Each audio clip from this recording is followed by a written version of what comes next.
Welcome and thank you for listening to Courage, It Looks Good on You, brought to you by Courage California. I'm Angela Chavez, Communications Director for Courage California, and today I'll be speaking with James Herard, Executive Director of Lift Up Contra Costa, to discuss the community's response and fallout since news broke about the Antioch Police Department's racist text scandal. But before we get started, be sure to subscribe and leave a review wherever you get your podcast from, and connect with us on social media at Courage CA. Courage California is largely funded by donations from informed voters like yourself. If you'd like to become a supporter of Courage California, please donate at couragecalifornia.org/donate. One-time donations are greatly appreciated, but evergreen donations help us the most. On Friday, April 28th, I joined James at a community meeting in Antioch. By this time, news about the racist police text scandal was already in the national spotlight. The community was fractured and emotions were high. Residents were caught in the middle of a media circus that was highly focused on the police department and the city council, but not so much on the community members themselves, who continue to fight to be heard and included in the discussions about the future of public safety in Antioch. So with that, I'd like to welcome James Herard, Executive Director of Lift Up Contra Costa. Thank you for joining me today, James. Thank you, Angela. It's a pleasure to be here today. So as I mentioned, I first entered this conversation with you and local community leaders in late April. Can you tell me about when you first learned of the racist police text? What happened? When was it? And what was the immediate response like on the ground? Great question. I first learned about these text messages on April 13th, the day that it broke. Well, actually, I should say I learned about the day before on April 12th when Police Chief Ford actually issued a letter acknowledging his disdain and displeasure with some of the actions or some of the messages that were displayed from his officers in his department. This actually began a year ago in the spring of 2022, when there was an investigation for a completely different matter where individuals who were arrested, detained by these officers had made claims of that their civil rights had been violated by these officers during their detainment and arrest. There was a subsequent release from the court asking to do a separate investigation. District Attorney Diana Becton, in joint collaboration with the FBI, launched an internal investigation to see if there was any credence to these claims that these individuals had made. This had been a long, year-long investigation that's been conducted, and we didn't know about the details up until April 13th of 2023. When the news broke, you can imagine, community members felt outraged. This has been a long-standing sentiment in the community that these police officers and this police department had been racially targeting them for decades. There had been very little or few documentation of these instances, and when complaints were filed, they weren't filed properly, and that documentation no longer exists. What we've seen in this last few months, since the breaking of this news, these community members have been unbelievably harmed, unbelievably targeted and hurt by this police department, and intentional by these police officers and their actions towards them. The community wants justice. And what that looks like has a myriad of views of what it can actually represent. But for those who are deeply impacted, those who were hurt and harmed by this police department, justice needs to come in the form of decertification, termination, and ultimately reducing the power and authority in this police department so that its interactions with the community can reflect those that we trust and believe in our democratic systems. So for those who aren't familiar with the Antioch police text scandal, what actually happened? How was trust broken? What did these texts look like? And how many police were involved? Well, at first, I think we need to take a look at the sheer scope of this incident. There are 45 individuals named in these text message scandals, and of the 45, only 24 have been named publicly. There's an outcry from the community to release all the names so we know that all the individuals that are responsible are going to be held accountable. When the text message scandal broke, the details in these text messages are gruesome, and I caution everyone who chooses to take it upon themselves to read or review them themselves to proceed with caution because they are graphic in nature and they are hurtful and they are intended to be hurtful.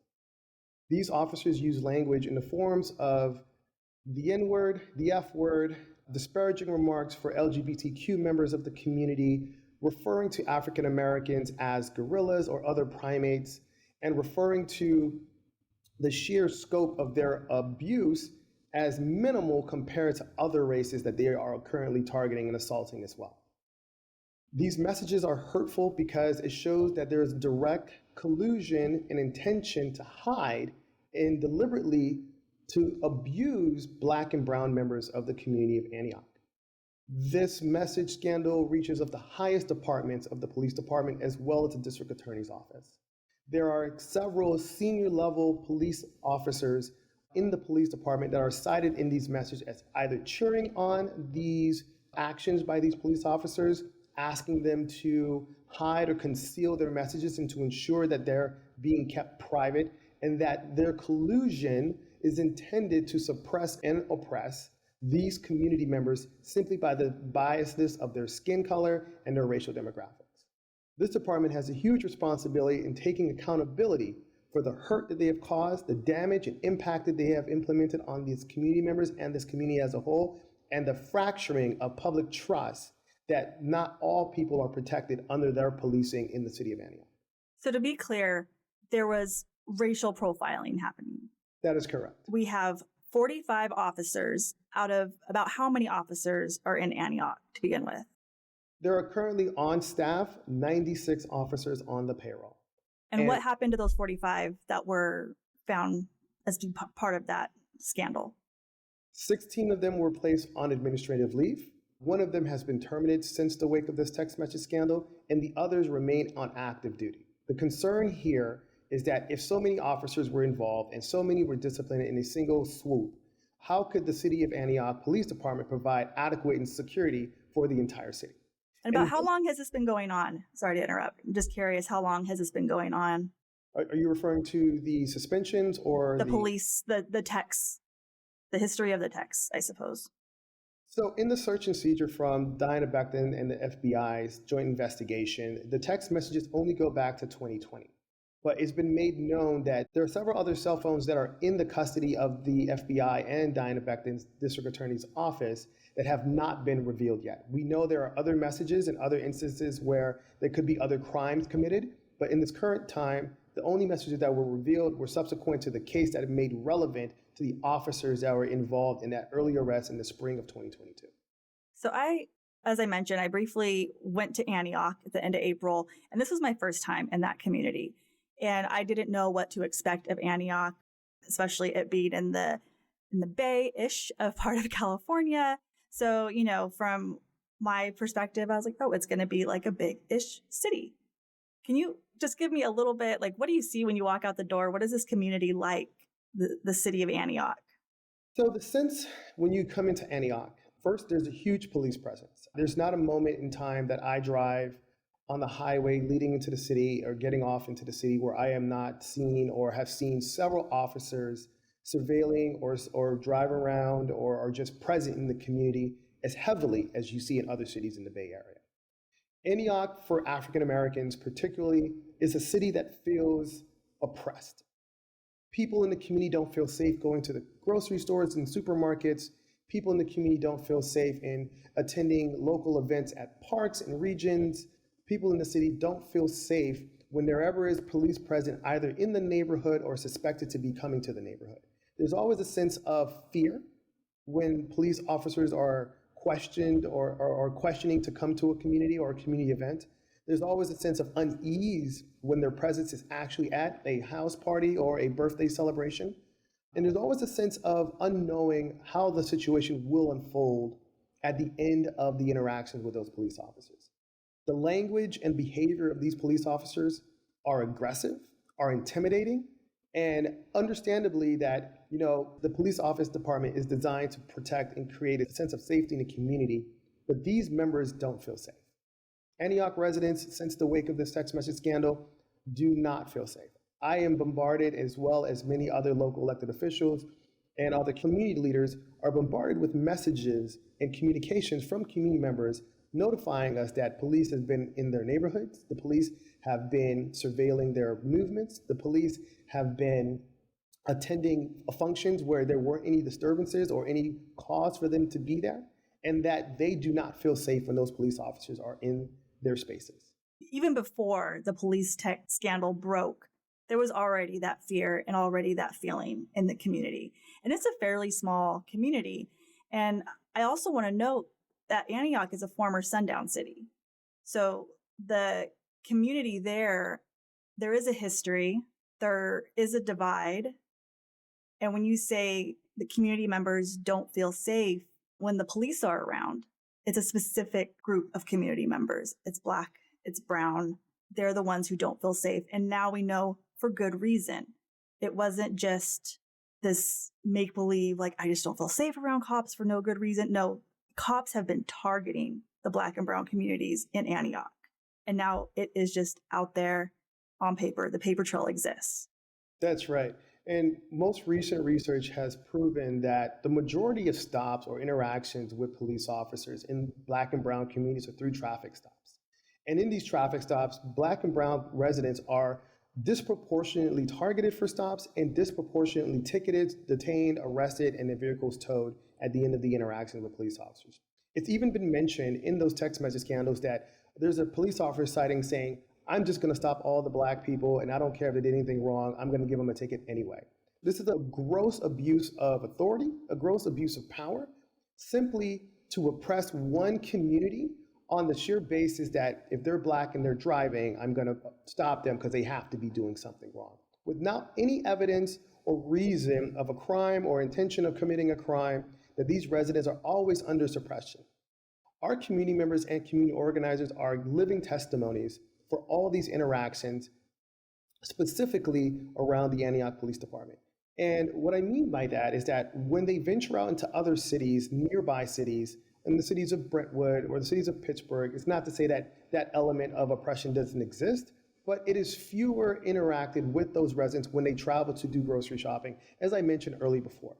Residents in the community don't feel safe to even shop for goods and services because they fear that if they're on the roads too long or if they're traveling down a street where the police presence is heavy, that the likelihood of them being stopped or pulled over is too much or too great of a fear to actually want to commit to that. They're willing to travel far distances to have fewer interactions with these police officers and this department. Yeah, and that's understandable.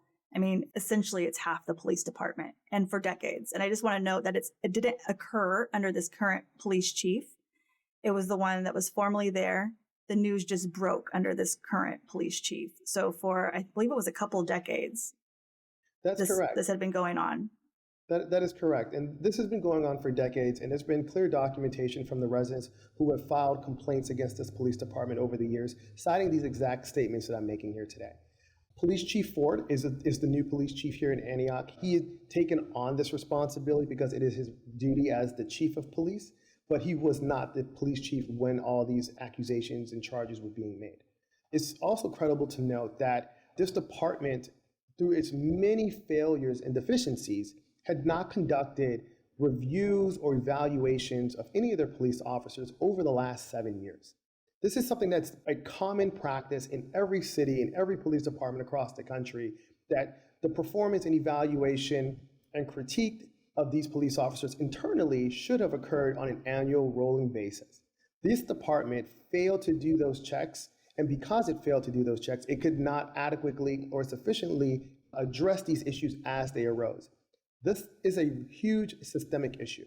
We now understand that the Internal Affairs Department was not adequately or efficiently working in its ability to hold these law officers accountable in their duties as police officers when complaints were filed, when arrests were made, and even when their weapons were discharged. This department has a huge, huge problem.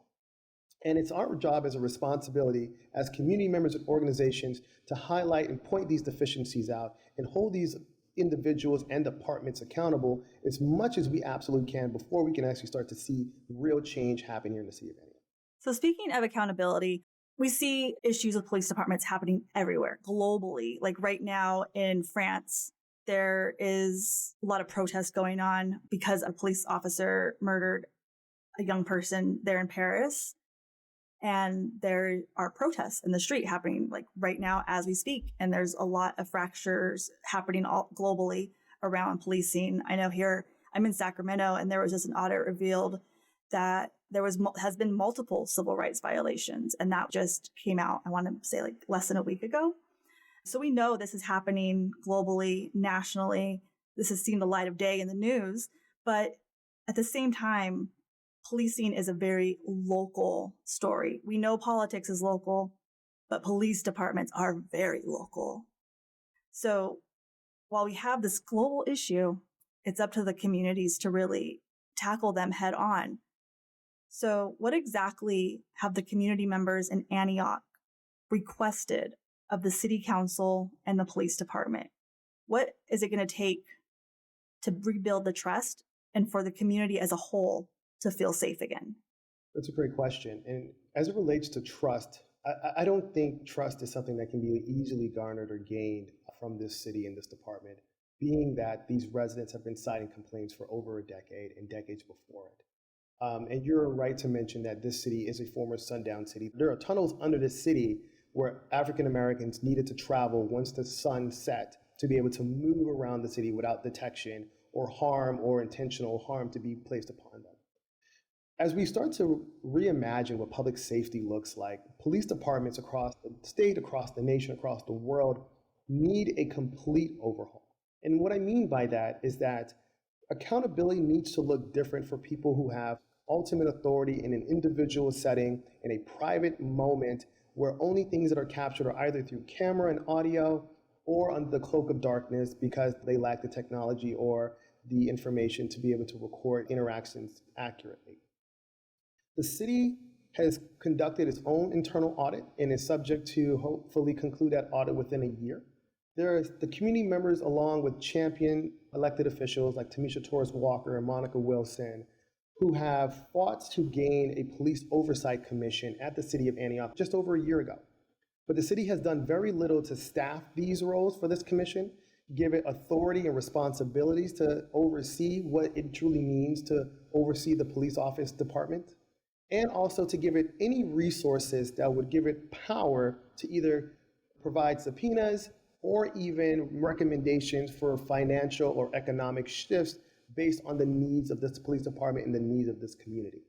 What the people in the community really, really want is they want a government that not only hears the complaints, but takes immediate action in correcting it. And they want a police department that they can have confidence and trust in knowing if they do call and they are on the scene, that they're not going to be subject or targeted as individuals of interest or persecuted as criminals just by the color of their skin, the nature of their orientation, or their sexual orientation. These text messages highlighted the gross abuse of these officers on all these communities, right? They subsequently used the F word when referring to LGBTQ members of the community. They use sexualized, hateful, targeted language when referring to cisgender protesters. They have used derogatory and hateful speech when referring to Black and brown people in those messages and reducing them to be subhuman while they're conducting and doing their job. The failures of this police department is systemic.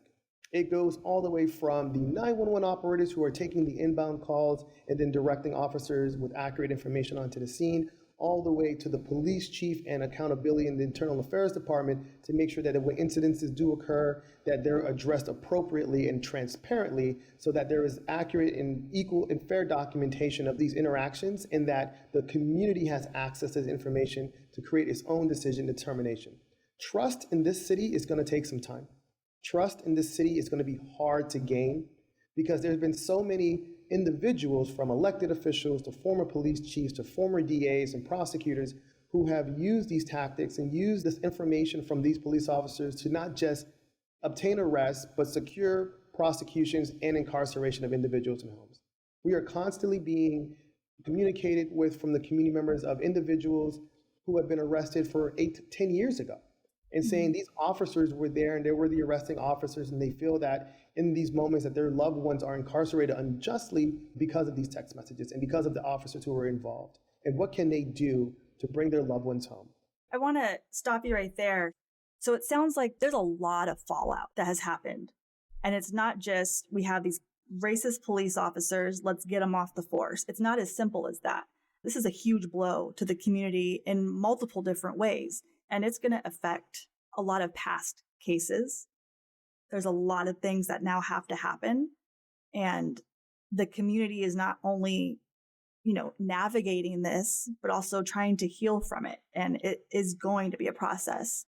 I know some of the headlines I saw, recently was, the Antioch Police Department is currently under investigation from the District Attorney's Office, the FBI, the State Attorney General's Office, and 2 members of Congress have asked the U.S. Department of Justice to open its own investigation. Every day I'm seeing new Antioch Police Department body camera video come out.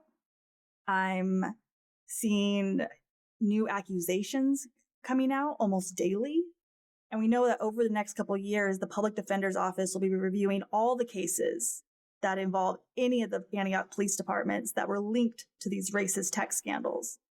And because of that, the Contra Costa County Police Defender's Office is hiring more staff to help review those thousands upon thousands of cases. And we already know that some cases are leading to unprecedented mass dismissals in criminal court, and it's costing a lot of money. The district attorney and public defender's offices have been approved for funding to handle these cases, and I believe it was $2.2 million a year. So they're literally writing a check for $2.2 million a year to solve this problem, and previous convictions are being overturned. It's a mess. That's correct. It's a huge issue. There have been several positions open, not just at the public defender's office, but also in the DA's office to overlook to see if there are any other misuse or miscarriage of justice in these cases where these officers in these departments were the arresting officers or were the department that's sending these individual cases to the Contra Costa District Attorney's Office. It's a huge problem because we're now spending taxpayer dollars to go back and look back to see if a system that was designed to keep us safe was actually doing its job. And if it wasn't, who were the individuals that were abusing their authority? And if they did abuse that authority, to what scale and to what degree? The biggest problem here, and I understand the financial and economic impacts that it places on the county and on the city, but the biggest impact here are the lives that are hurt and damaged forever in this moment that cannot be recouped or taken back or even remotely see what justice can look like. For the individuals who may be incarcerated in this time, who have been falsely accused, of which we have been hearing cases of where testimonies have been altered by eyewitness statements because of pressure from these police officers in this police department. We've seen evidence fraudulently made to secure arrest and incarcerate and seek prosecution and incarcerate individuals. The lives that were harmed and forever damaged by these actions of this police department is unquestionable, an unsurmountable amount of pain that happens to these people. I think what we need to do as a community-based organization, as well as my other leaders and colleagues in this space, is that there needs to be a form of retribution and restitution for the lives that were harmed and impacted over the years by this police department. I don't know what that looks like at this moment, as we're still currently trying to unravel all the stories and all the information that we're collecting from community members and understanding how do we weave and connect these back to these police departments with accurate documentation to show that the systemic issue doesn't just exist in 1 or 2 officers, it exists in the entire criminal justice system. And what we're seeing from these text messages as well, that other police departments were also implicated in these messages, and other officers from other police departments and other federal agencies were implicated in these text messages. And even to some degree, healthcare professionals at local hospitals that were supposed to treat and care for individuals worked alongside with officers to suppress injuries or fail to document injuries, providing false or fraudulent information on the condition and status of an individual who had been physically assaulted by police officers, in collusion to suppress the needs of the actual individual that deserved a fair healthcare evaluation, as well as a fair due process, and as well as a fair moment to just exist in the city of Antioch. It's a shame that we've come to this point, and it's a shame that it took text messages to illuminate these deficiencies and systemic failures when we know they already exist. It's just when these moments occur, the cameras are present and people tend to turn up in an uproar for them.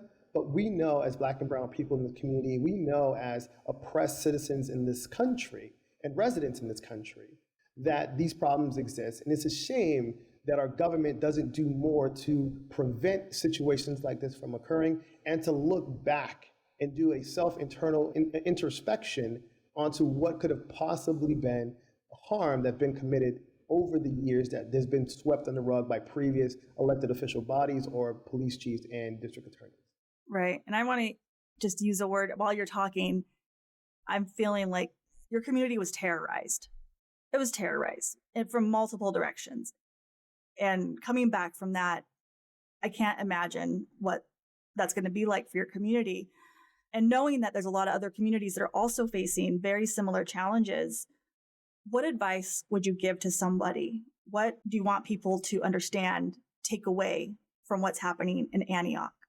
I want the public to understand that this isn't new, right? We know that this is not something that's unique or special to Antioch. We know that this happens to every person of color, every minority community across this country in local police departments. And we know that this is going to take time before it gets better. With all the audits and investigations that are currently happening, we know that it's going to take at a minimum of 2 years before we even see recommendations for changes, and then years later for those recommendations to be implemented.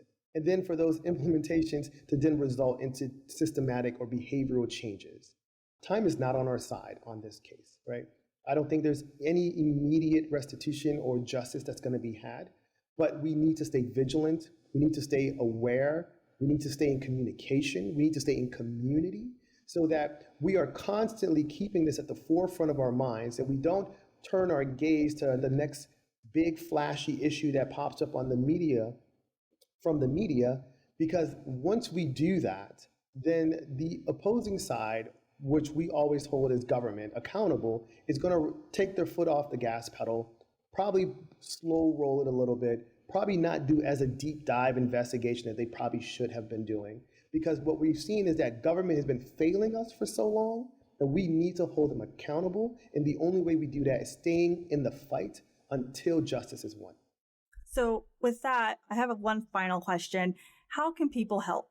Either help the community in Antioch or help their own community who is going through something similar? What would you say to that one person? What can they do? So to that one person, I would say the way you can help is by joining your local organizations that are currently working on legislation to help create more transparency within police departments, organizations that are fighting to release individuals from incarceration due to police or prosecutorial misconduct. And we need individuals to stay in the fight. If you're financially able to contribute to those organizations that are doing those fights, the resources needed for those organizations to exist are desperate and dire, and our dollars are few and far between. The issue that I would urge individuals who are seeking to want to get involved, contact your local district attorney's office, contact your local public defender's office, ask them what is happening with these cases, applying the pressure and trying to gain understanding and information of where they are in their development. You may get the brush off with this is an ongoing investigation and we can't release information, but there is information that they can give you, right?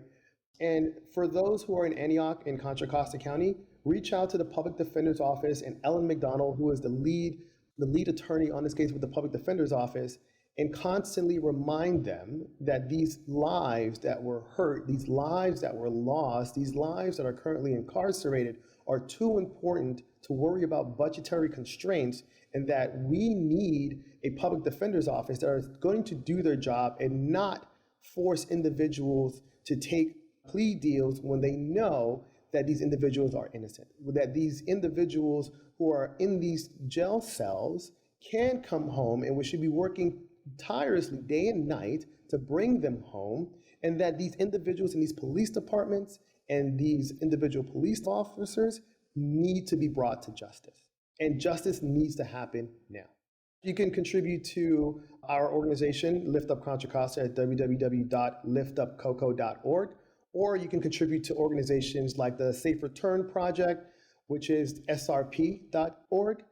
Well, thank you so much, James, for joining me today. And As a reminder to you all, you can connect with Courage California using Courage CA or emailing us at info@couragecalifornia.org. And we're also happy to help you find resources there because we are in the fight along with James. Thank you so much. Thank you. Thank you for listening to this episode of Courage It Looks Good on You, a production of Courage California. Courage It Looks Good on You is executive produced by Angela Chavez and Irene Gao in association with Flores Podcast Productions. Music by Big Quarters.